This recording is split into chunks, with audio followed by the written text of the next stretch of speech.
Hi,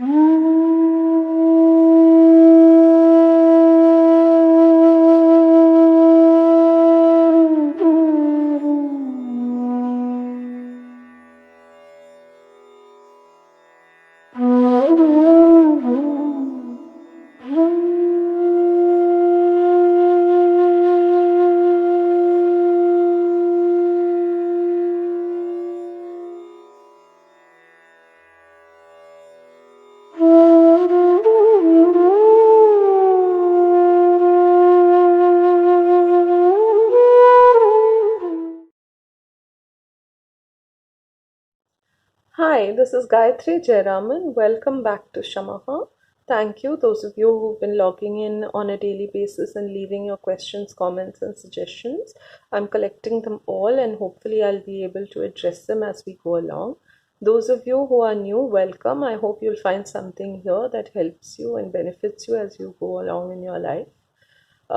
Today, I wanted to deal with something that was triggered by yesterday's session of leaving the past behind that seemed to have resonated with many of you.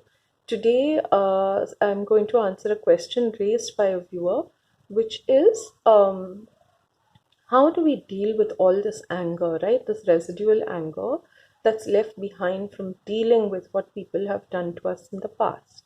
Now, you must have heard the saying that anger is like poison that you drink and you expect the other person to die. And why do they say this? It's not just a saying. Because anger is something that has absolute physiological, emotional, and mental impacts on ourselves. Those of you who've had the time to see my little meditation that I posted yesterday on Instagram, which is the burnt coffee pot meditation. It was a small 5-minute fun one, and I'll leave the link below in the box for you to check it out if you haven't seen it already. But what it did was show that even a tiny little moment of agitation can create a lot of impact, physical impact, emotional impact, mental impact on us, on the body, and it is tangible and it is real.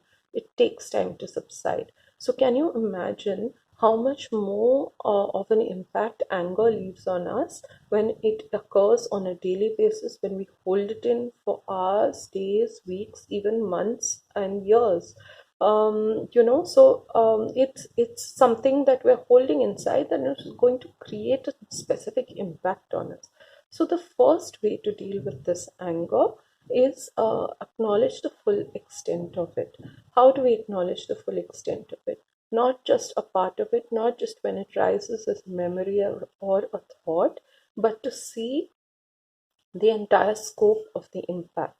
For that, it's not just thoughts or memories that interrupt us, it is also the mental impact, the physical impact, the emotional toll that it's taken, how it's affected our relationships, how it's affected the way in which we socialize, the way in which we connect with people. Maybe we've avoided taking certain jobs, because we feel we can't cope, because if something has destroyed our confidence. These are all the ways in which that anger has impacted us. So it has, when you sit down, and I highly recommend sitting down and writing these things down. If you are not much of a writer and don't want to spend time writing, leave yourself voice notes or send yourself an email of some sort. But basically, put down, make tangible the cost of the anger to yourself. The physical cost, it could be headaches, it could be migraines, it could be backache, it could be frozen shoulder, it could be, just this rage that keeps bubbling up. An emotional cost, it could be sleepless nights, it could be crying, it could be depression, it could be so many aspects. The mental cost, the physiological cost, the social cost, the relationship cost, the employment cost. There are many, many ways in which our anger affects us. Put it all down and look at it and sort of understand the full extent of the cost of this anger to ourselves. And when we say cost, we need to look at the full extent of it, because then we'll understand that what somebody said or did to us, whether 5 years ago or 10 years ago or 20 years ago, that we still hold on to? What are the other things that we have given away with it? So yes, there was the anger at what was said and done, but we have added 20 years to that anger. And why? At what cost to us? When you finish this exercise, it's highly possible that you might break down, you might cry, you might grieve, you might feel great sorrow, you might be shaking.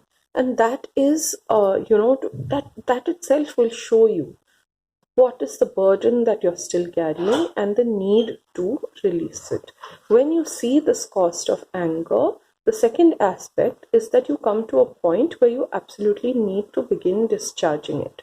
The first thing that I asked you all to do is to put it down. Why should you put it down? Whether you've written it, whether you've spoken it into a voice note or into an empty room, speaking out the anger is what makes the intangible tangible. It brings the abstract into being. Till now, the ways in which this anger has been rattling around in your mind has been made concrete. And this is an essential part of the exercise that allows you to discharge. Because until then, it just remains inside your head and it doesn't have scope of release. Once you put it down and make it tangible in whatever way you want, if you want to get a canvas and throw a lot of paint on it in a really intense way and bring out your inner thoughts in whatever way that works for you. It could be running.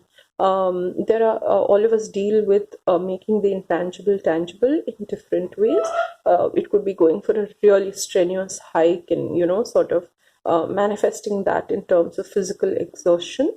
Do whatever works for you, but bring out the anger in a physical form. When you bring out the anger in the physical form, it allows it to discharge.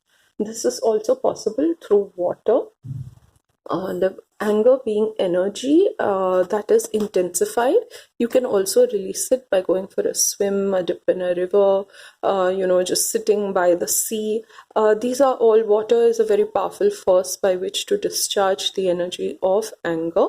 Also drink a lot of water, have a lovely bath. These are things that sort of help you release anger in a physical form. There are also interventions and exercises that you could do that help you sort of get rid of it. It helps once you've written it out and put it out in a concrete form. Find ways in which you can one aspect they say is put it on pieces of paper and burn those up. Get rid of selfies, mementos, things that are lying around the house. This works especially if you're talking about relationships or jobs, small things that you're holding on to that still connect you to that person. It could be even a workplace. Say you're really angry at a workplace that had fired you and you're still holding on to all your visiting cards, your t-shirts with the company logo on it. Get rid of all of it. Just release yourself from that entanglement. And why should you release yourself from the entanglement of anger? Because when you begin this process of inquiry into anger, firstly, you've identified that the bigger cost is to you. Those people don't even know that you're angry. They've said something, done something, and moved on with their lives. The person sitting with that anger is you. Secondly, when you discharge it, you will begin to see the physical impact, the emotional impact, the mental impact to yourself. So thirdly, you understand that the benefit is to you to extricate yourself from the entanglement of this anger. The way to extricate yourself from the entanglement is to start looking at the causes, conditions, and effects. This is the principle of dependent origination in Buddhism. When you begin to examine everything with the principle of dependent origination, you'll realize that one single person is not responsible for the effect that occurred. For instance, if there was a really bad boss, there are a lot of aspects that we don't know that influence that outcome. It could be other people in the office, it could be the workload, it could be their boss, it could be the mandate of the company. There are just so many aspects influencing outcomes and decisions that we are not aware about. And of course, there is, some of you may believe or may not believe in the aspect of karma, but there is also, if it's an individual, if it's a relationship, why did they do what they did? There are so many influences that act on a person, from their family, their friendships, their social circuits, their mental makeup, their decision-making skills that bring them to that point. Sometimes they act from a space of ignorance and unawareness, and they do not know or see the full extent of their actions upon us. So attribute some of it to karma, some of it to ignorance, some of it to causes and influences upon them that they are not aware of, and then we'll begin to see that no one single cause is responsible for the outcome. Then the question arises, who are we angry at and what are we angry for, right? Who are we angry at becomes more and more impossible to answer when you begin to see all the causes and conditions, because no one thing is responsible for anything that occurs. The second aspect, what are we angry about? Are we angry that we didn't get an apology? That we didn't they have moved away from us, they don't speak to us, they don't like us, we are not appreciated, we are not rewarded in the ways that we expect. Perhaps clinging on to those expectations are something that we have to question within ourselves, right? What is it that makes me feel that that person should like me? It is my sense of ego, it is my sense of pride that is hurt. It is the things that I want. It helps to sit down and understand what are the things we want. And why do we want them only from that person? Are we not getting it from somewhere else? Why do we think that, say, that recognition should come to us only from that person, that feeling of being special? If it's a parent, these questions are really sometimes harder to sort of understand. A parent or a partner, a long-term partner, and we don't feel that sense of appreciation, then maybe that needs a completely different solution. Maybe the anger is not going to resolve it. Have we communicated what we expect from them? Can we sit down and discuss what can be done? Are there things we can actually do? Can we go to therapy? Can we go to counseling? Is it too late? Is it too long gone? Is that person unable to change? So what is it that I am holding on to that needs that kind of validation and closure? And what do I need to discharge that expectation? Because then that becomes my problem. It doesn't become the problem of the person who has created the situation. So when we look at it in this way, we release ourselves from the entanglement of that anger. We also sort of distinguish between what can be done and what cannot be done. What cannot be done, we have to release. There is no solution to it. What can be done, we can take those actions and begin to resolve them, right? So these are the ways in which we can extricate ourselves from the anger, from the entanglement. When we begin this process of sort of pulling at that thread and removing ourselves from this web that has been wound around us, we will also arrive at questions like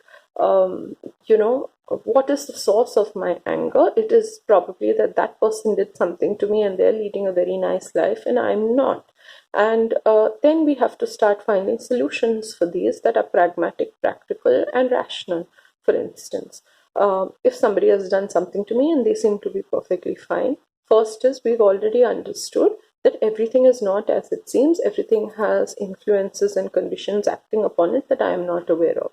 So it could be that person is putting up a very good image, but they have so many things happening behind the scenes because of which they acted upon us the way they did. So, maybe everything isn't hunky-dory. Okay, fine, that may be something we're saying to console ourselves. But the second aspect is, what is the solution? Is it that that person should lead a worse life or that I should lead a better life?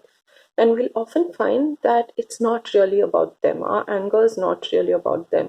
It's the things that we want, that we feel frustrated about, that we feel unfulfilled about, that we think we should have. So let's forget them and what they did and what they, said. What are the things I want in my life? I want a bigger house. I want a better bank balance. I want a nicer car. I want a certain kind of social network, friendships. What are the things that I can do to focus on building that for myself? When we shift our anger from the source and the origin, which was probably a long time ago and does not have a solution, to the things that we do have solutions for and that we can focus on, we have moved our energy from the negative to the positive. When you move your energy from the negative to the positive, you're focusing on creating and building productivity, and that, as I've said many times before, growth begets growth. So when you invest in growth, when you invest in abundance, when you invest in positivity, only positivity will come out of that. So shift your energy, focus on the things that you want, and the more you build a better life for yourself, the less the origin of the anger, the source of the anger will begin to matter. You will also probably reach a point where you're able to give gratitude for what had happened. Because if those things had not happened, they would not have pushed me down the trajectory that I went.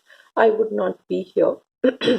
And the only way in which we begin to see that where we are is actually good for us is when we use that momentum of anger. And remember, I said that anger is intensified energy, which means it can also be channeled. So use that momentum of anger to build the life you want. The minute you start building the life you want, you will turn back and start giving thanks for that anger, because it is what brought you to where you are. And you can begin to look at it with a sense of gratitude for the changes that you have made in your life because of it, for the turns that you took, and the lessons that it brought you, right? Because there are no mistakes in life. We are all where we are meant to be at any given point of time. And one thing that helps us navigate through life is wherever we are standing in the present moment, look around and say, why am I here?